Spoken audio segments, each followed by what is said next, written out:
Hello guys, I'm Veronica, a slightly older storyteller. My sister kind of reads stories like these and introduced me to this world. We have seen a lot of horrible stories about bad mother-in-laws, and my sister thought that maybe I should redeem our image a little. I also happen to be someone's mother-in-law.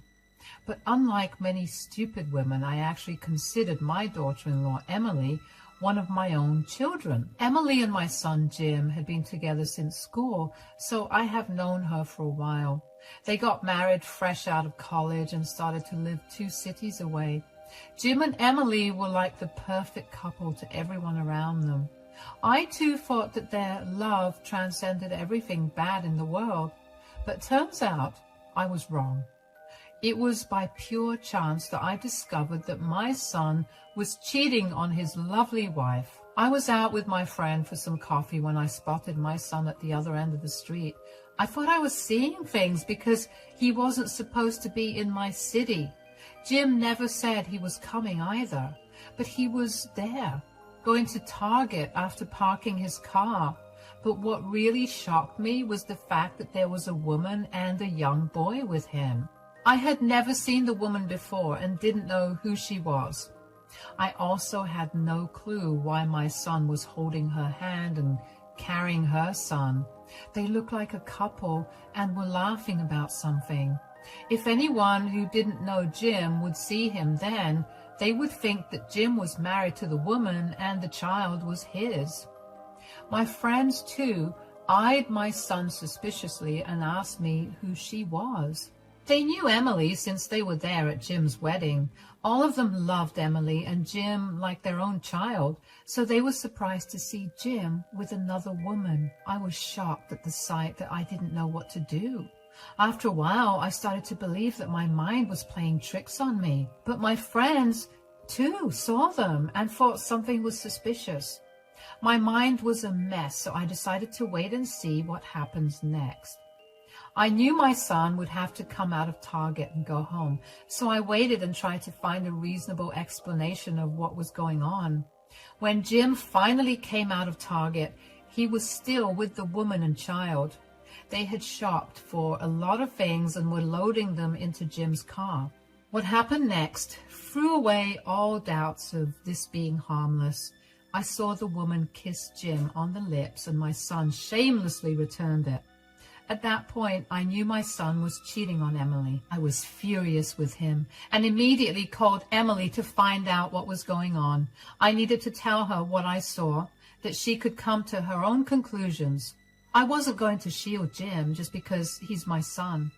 He was doing something immoral, and his wife absolutely needed to know. I called Emily and immediately was greeted by her saying, "Wait, is that you, Veronica?" "Yes, this is me, Emily." "Oh my God, I'm so happy to hear your voice. Thank God you're all right now. I have been so worried about you, Veronica." "Why were you worried about me, Emily? I'm fine." "It's good to know that you are fine now, Veronica. I know you hate it when people worry about you, but you know we can't help it. You are not making any sense, Emily. Why were you worried about me in the first place? What happened to me?" "Wait, you don't remember, do you? You had a stroke 2 weeks ago, right? I was really worried since you were not recovering well." I had no idea why my daughter-in-law thought that I was sick and had a stroke. No such thing happened, and I was as fit as a fiddle. Emily seemed genuinely happy when I called, and her concern for my health was genuine as well, so I didn't know what to think of what Emily said. Firstly, I needed to find out more and inform her that I never had a stroke. I said, "I think you're making a mistake, Emily. I didn't have a stroke. I'm completely fine. I don't know why you think I was sick." "What? You never had a stroke? But Jim told me that you were extremely sick. That's why he left 2 weeks ago to visit you and hasn't returned home since." "Oh my God, he told you that he was here for 2 weeks taking care of me?" "Yes, Veronica." What's going on? I'm confused now.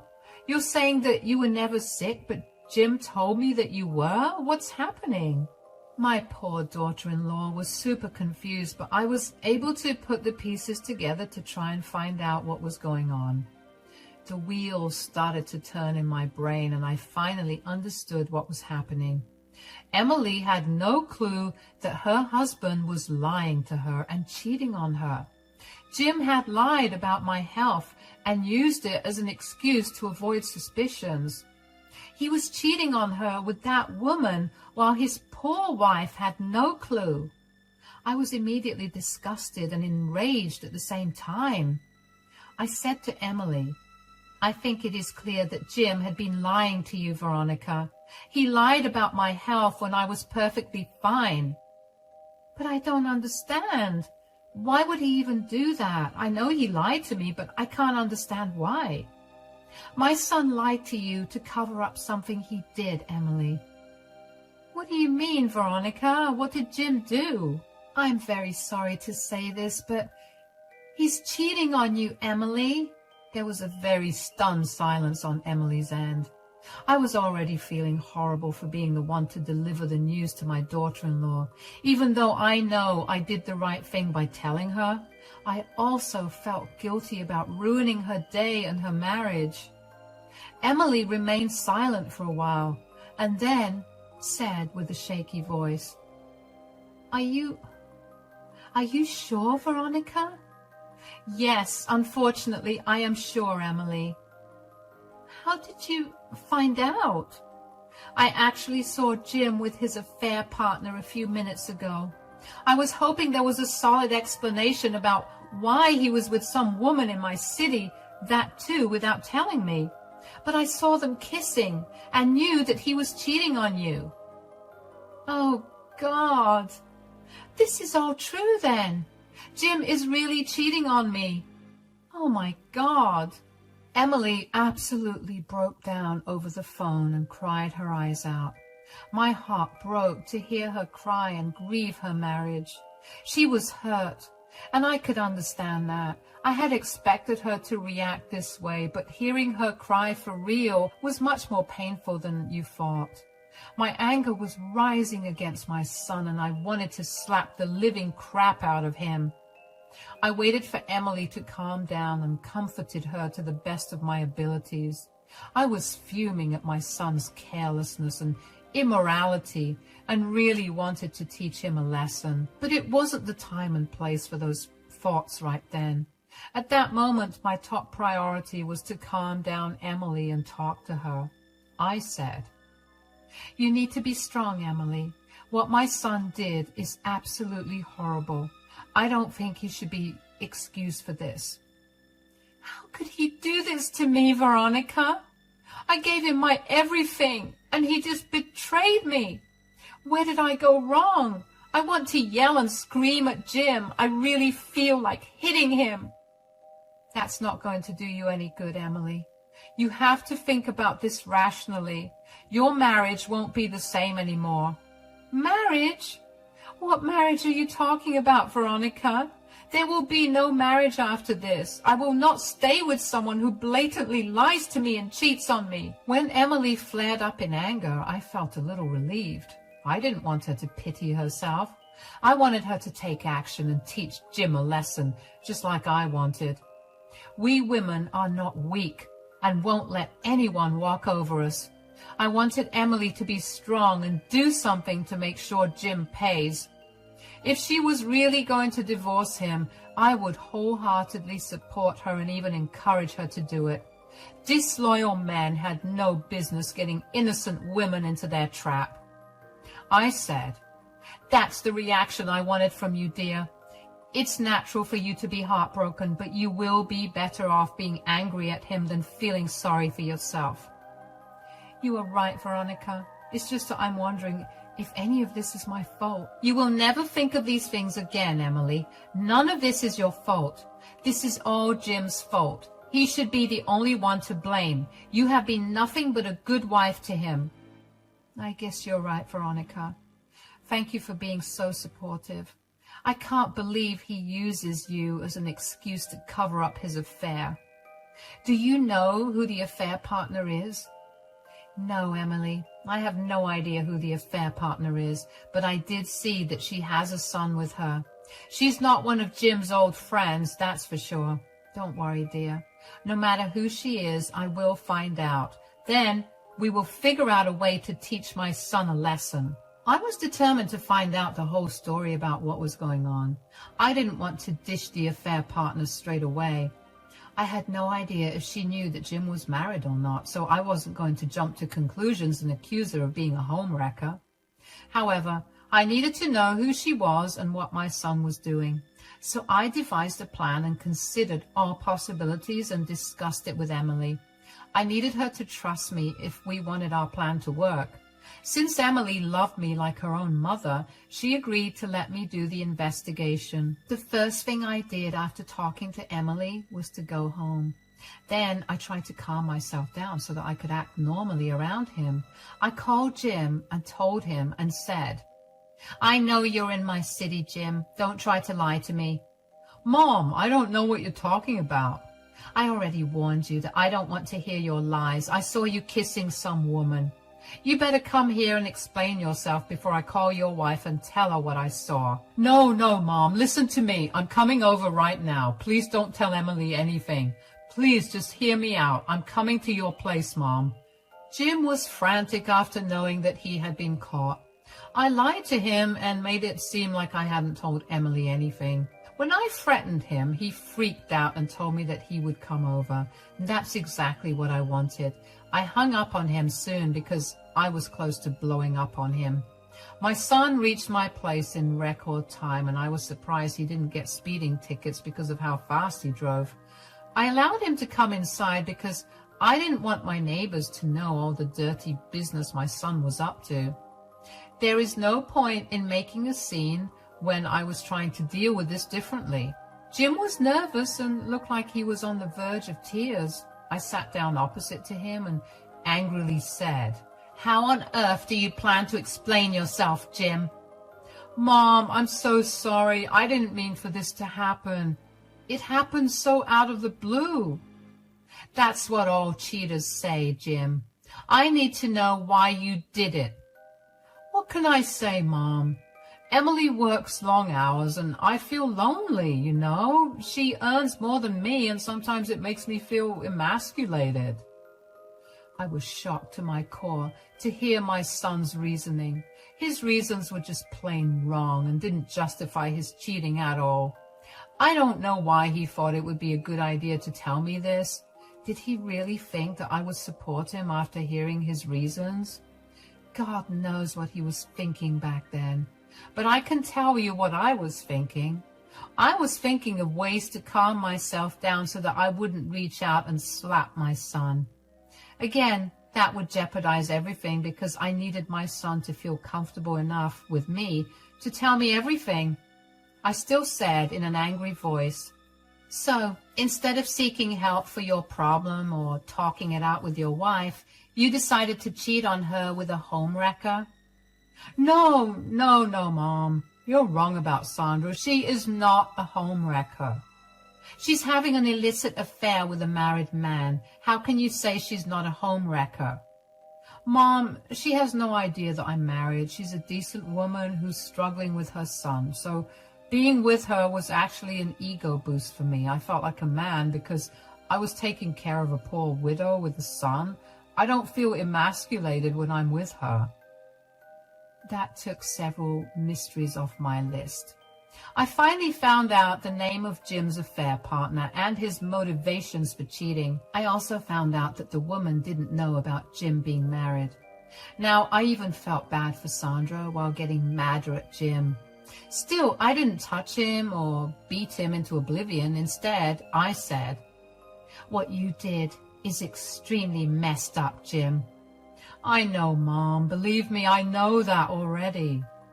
"What do you want to do now? Do you want to leave Emily?" "No, Mom. I really don't want to leave Emily. She's the love of my life. Plus, I'm pretty dependent on her in a lot of ways as well." "Then you shouldn't have cheated on her. Do you plan to leave Sandra then?" "I don't know, Mom. Sandra really makes me happy, and I like being around her son. I get everything from her that I don't get from Emily. I still can't believe I raised an absolute joke of a man like Jim. I was severely disgusted with him and wished he wasn't my son. Even after being caught, Jim wasn't exactly willing to give up any of his partners. He was trying to make himself the victim by saying he only felt complete when he was with 2 women.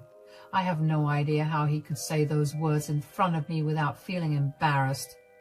Instead of getting up and strangling the life out of him, I decided to try and be his friend. I had no intention of forgiving him. I just wanted him to be comfortable enough around me so that I had the time to execute my plan. I looked at him and said, "You need to tell me more about Sandra. She seemed like a nice woman. It's unfortunate that she's a single mother." "I'm glad you're not angry at her, Mom. She is a nice woman, and her son is also very lovely." I slowly started to get information out of my son about Sandra. Now that I knew that she was also an innocent victim, I wanted to track her down and inform her about the situation. Sandra really did seem like a nice lady, and I didn't want her to bring her innocent son around my pathetic one. So I gathered as much information as I could from Jim. Then I said, "You're right, Jim.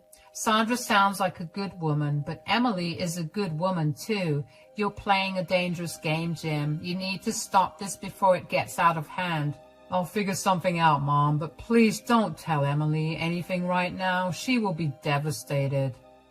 "I agree about that, Jim. She will be devastated. Don't worry. I won't tell her. But you need to be careful and make sure you don't mess anything up."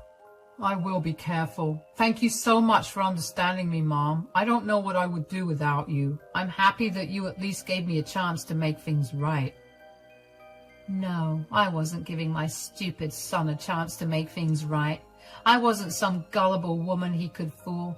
I knew very well that he wasn't going to end the affair anytime soon. Jim really thought that I would let things go and hide the fact that I knew about his affair. He was thanking me for hiding his affair so that he could do whatever he wanted with these women. He had truly turned into a horrible man, but I was going to show him that karma always comes for people like him. After Jim left that night, I called up Emily and explained to her what was going on. She was furious as well and told me clearly that she sees no future with Jim anymore. She was happy that they never had a child together because she didn't want to remain tied down to Jim after this. I knew that deep down Emily was still grieving and was heartbroken. She had wasted years of her life loving a disloyal man who had no regard for her feelings. Emily was ready to end the relationship, but she wasn't going to inform him about it yet. Over the next few days, I did my best to find out more about Sandra. My friends turned into social media stalkers and made them use all their connections to find her. Ultimately, with sheer determination, I found her. I was able to catch her when she was leaving from work and my son was nowhere around. I introduced myself to her and she surprisingly recognized me. Then the two of us went to a cafe and sat down to talk. I said, "Sorry for this impromptu meeting, Sandra. I really needed to talk to you. But before that, I need to know something. I'm a little curious about how you recognize me." "Oh, I've seen your picture, Veronica. Jim has shown me pictures of everyone in his family. We've been dating for a year now, and I know it's not a long time, but we are pretty serious about each other. I really like him, and even my son gets along well with him." "I don't think that's a good idea, Sandra. I understand that you and your son get along with Jim pretty well, but I'm sorry to tell you that you're making the wrong decision." "What? What do you mean, Veronica? Do you have a problem with me? I know a lot of people don't want anyone else's child in their family, but Jim loves my son, and, oh God, it's not that, Sandra. Why do you think I'm telling you to back off because of your son?" It's just that, well, Jim told me that you have a problem with me having a son. He said that you don't want to have a grandchild who's not related to you, and that's why we never met each other. I couldn't believe the audacity of my son. He used me once again to cover up his affair. This time he painted me to be some sort of monster who didn't want a single mother as her daughter-in-law. It was just bizarre. And slowly I felt like I didn't even know my son anymore. He gave 2 different stories to his 2 partners and used me to cover up his affair. I was thoroughly disgusted with Jim, and my anger was at its peak. Sandra must have sensed the shift in my expression because she looked uncomfortable. I said to her, "You are thoroughly mistaken, Sandra. I don't know why my son used me as a scapegoat, but trust me, it isn't what you think." "Really, Veronica? You didn't refuse to meet me because of my son?" "No, Sandra, it's not like that at all. I didn't meet you because I never knew about you, dear." "What? How can that be possible? Did Jim never mention me?" "No, Sandra. Jim never mentioned you. I learned about you a few days ago when I saw you 2 at Target." "But why didn't Jim tell you about me? He told me a very different story." It was then that I decided to put the poor girl out of her misery. I felt like the world was angry at me or something. Within a month, I was telling 2 people that their partners were cheating on them. It was hard, especially since both Emily and Sandra were innocent parties. Still, it had to be done. I gathered myself and said, "Listen to me, Sandra. I will tell you what the matter is. You said that my son showed you pictures of his family, right?" "Yes, he showed me pictures of everyone." "Did he show you pictures of his wife as well?" "What? What are you talking about? What wife?" "I'm sorry to tell you this, but Jim is married, Sandra. He has a wife living in a different city. He had been cheating on her with you." You can only imagine what followed next. Sandra absolutely broke down crying right in front of me. The poor girl was seriously in love with Jim and was dreaming about marrying him fairly soon. Her son was also involved in the equation, and the poor girl was blaming herself for putting her son in such a horrible situation. I sat there with her and comforted her like she was my daughter. The girl had no one and depended on Jim for emotional support. Now she discovered that the man she loved was a fraud and a cheater. She was devastated.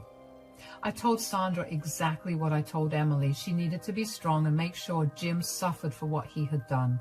I told her the little plan I had in mind, and she was instantly convinced to help us. She wanted to confront Jim, but agreed to do it our way. That day, she even talked to Emily on the phone at my insistence. The girls had a nice venting session, talking trash about Jim and forming our plan. Then it was time for the big show. I knew that the plan I made would take me away from my son, but I didn't care about it one bit. He had done something horrible and used me to cover up his dirty work. I wasn't going to just be a doormat and accept what he has done. As far as I was concerned, he wasn't my son anymore. I didn't raise him to be an evil guy like this, so I was prepared to lose my son because I didn't want to stay in contact with him anyway. A few days after I met Sandra, I called my son Jim over to my house for a little meeting. He happily came to see me, thinking that nothing was wrong. You can imagine his face when he walked in and saw Emily waiting for him. He looked super nervous and said, "Hey, Emily, what are you doing here?" "Oh, hi, Jim. I'm here to see your mother, who's been recovering from a stroke. She looks all fine and dandy to me." Yes, she recovered really fast. She's been home for a few days now." "That is very interesting because Veronica says that she never had a stroke to begin with." "Care to explain why you used me as an excuse to cover up your affair?" "Mom, what are you talking about? What affair do you mean?" Jim was trying to act all innocent, but was failing miserably. He was actually shaking and sweating a lot. He was nervous because he knew he was caught. But he still had no idea how serious the situation was for him. He was mumbling and stuttering to come up with an explanation and ended up with this stupid question. Just as he asked me that question, Sandra walked into the room. Jim's eyes went wide as he spotted Sandra casually strolling into the room. He was now very pale and kept looking between Sandra and Emily. He gulped hard and looked at me for help, but my smirk told him everything he needed to know. Sandra walked in and said, "Do I need to explain to you what affair your mother is talking about, Jim?" "I don't know. Maybe she's talking about the affair you had with me." "What? Sandra, what are you doing here? What's going on?" "I will tell you what's going on, Jim. You have been caught red-handed having an affair and lying to Sandra about how you're single." "No, I didn't." "What's the use of lying, Jim? Emily and I both know the truth thanks to your mother." Jim looked at me like he hadn't expected me to sell him out. He looked very disheveled and was still shaking from anxiety and shock. He had the most stunned expression on his face and said, "Mom, did you tell them everything? You promised that you wouldn't tell anyone. How could you betray your own son?" "Shut up, Jim. You have no right to tell me these things. You are the one who betrayed 3 women. You used all 3 of us to do whatever you wanted. Did you think that we would just let it go?" "You have some nerve talking about betrayal, Jim. You were the one who horribly betrayed us all. I spent years loving you. I trusted you with my heart and even introduced you to my son. Have you no shame, Jim? How could you do this?" Emily and Sandra kept lashing out at Jim, who now sat down on the floor to deal with their onslaught. The 2 girls got their anger out on him and absolutely destroyed him mentally, just like he destroyed their lives. At the end of the session, Jim was reduced to tears. He was begging them both for forgiveness and to show him some mercy. He cheated because he wanted to feel masculine, but now he looked like a pathetic guy who couldn't even hold his head up. Sandra left the house after telling Jim that they were over. She told him that she would block him everywhere and tell everyone she knew what a horrible man he was. After Sandra left, Jim started to beg Emily not to leave him. He was desperate to have at least one woman in his life. He even asked me for forgiveness and told me to help him win Emily's forgiveness. I ignored him and told Emily to do what she wanted. That's when my daughter-in-law pulled out the divorce papers that she had prepared before coming to visit me. Jim took one look at those papers and immediately knew what they were. He started to cry loudly and begged Emily not to leave him. Emily simply served him and told him that they were done. After that, I pretty much had to kick Jim out and tell him not to show up at my house again.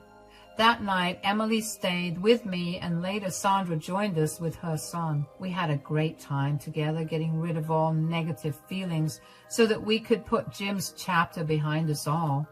I'm sure you want to know what happened next. Well, Emily divorced Jim and got a hefty settlement. Since Jim only did freelance work, he didn't have much money left after the divorce.